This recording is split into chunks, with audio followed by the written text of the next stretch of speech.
यदि सरकार महिलाओं के आरक्षण को जनसंख्या के आंकड़ों से जोड़ने पर तुली है, 48 से 39% आरक्षण देने का काम करे, महिला विधेयक को डिलिमिटेशन और सेंसस से डीलिंक करके 29 में लागू किया जाए कि सामाजिक न्याय के बिना, ओबीसी कोटे के बिना महिला आरक्षण का लाभ सिर्फ एक सीमित दायरे तक रह जाएगा।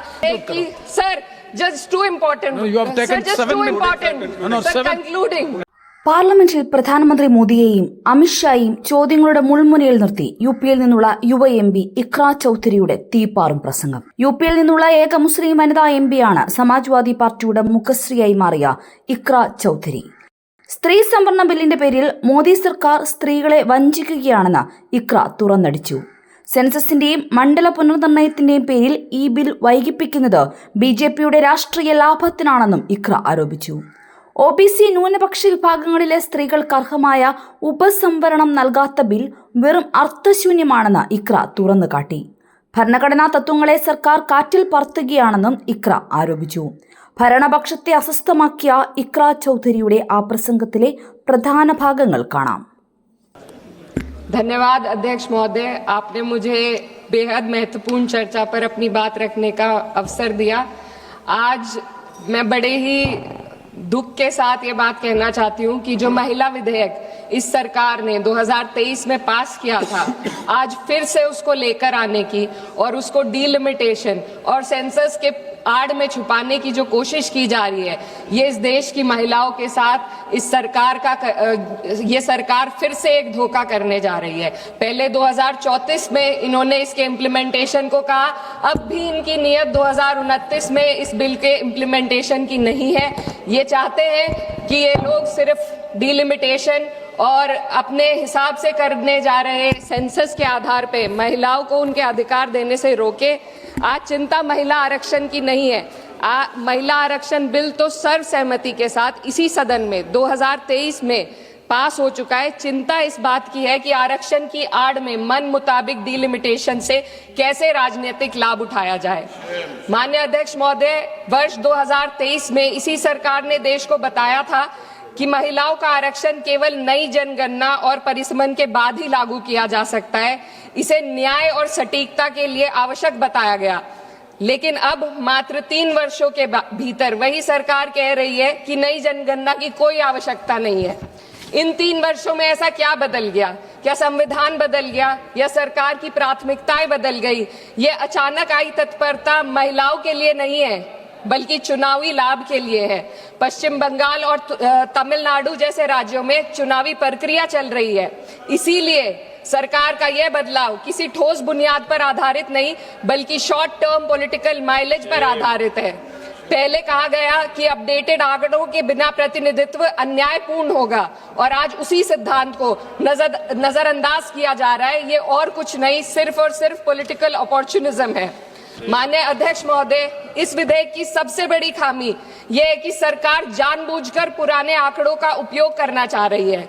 जनगणना 2021 में होनी थी, लेकिन सरकार उसे कराने में विफल रही, और अब उस गलती को सुधारने की बजाय देश के प्रतिनिधित्व को 2011 के आंकड़ों पर चलाना चाहती है, जो 2029 में 18 वर्ष पुराने हो जाएंगे।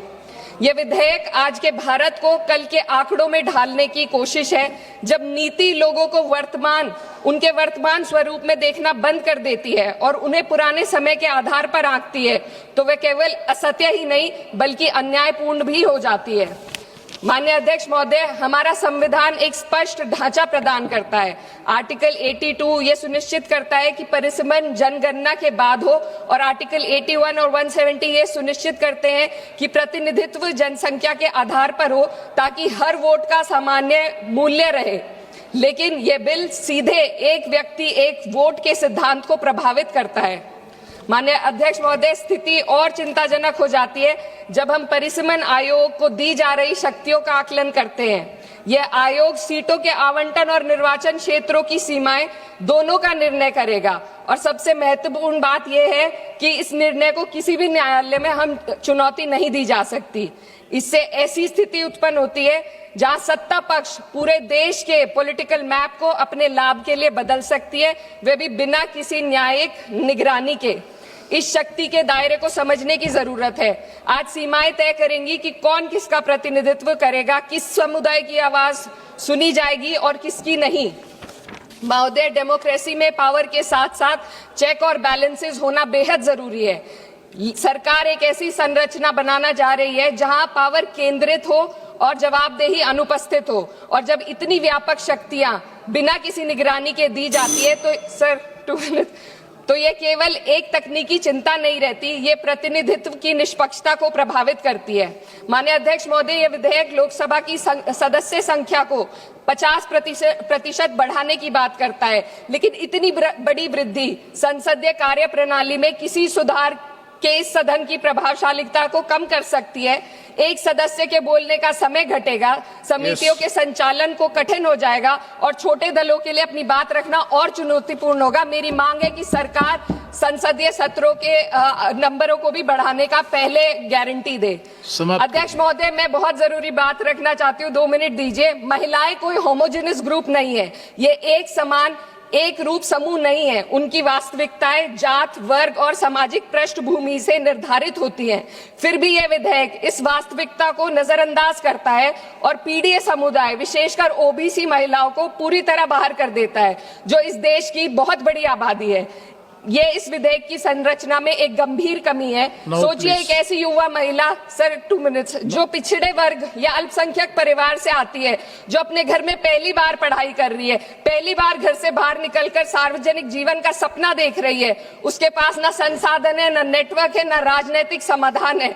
बिना उपकोटे के वह इस व्यवस्था में कैसे पार्टिसिपेट करेगी जहां पहले से ही असमानताएं मौजूद है। ओबीसी उपकोटे के बिना इस आरक्षण का लाभ पहले से ही सुविधा संपन्न वर्ग तक ही सीमित रहेगा। वंचित समुदाय की महिलाओं को एक बार फिर हाशिए पर धकेल दिया जाएगा। अध्यक्ष महोदय, नेताजी स्वर्गीय मुलायम सिंह यादव जी ने हमेशा स्पष्ट रूप से कहा कि सामाजिक न्याय के बिना, ओबीसी कोटे के बिना महिला आरक्षण का लाभ सिर्फ एक सीमित दायरे तक रह जाएगा। मेरी इसी के साथ साथ कुछ मांगे हैं जो मैं इस सदन में रखना चाहती हूँ। महिला आरक्षण विधेयक की, sir, just too important. No, you have taken sir, 7 minutes. Important. No, sir, 7. Concluding. Already you have taken sir, 7 just minutes. Two important demands.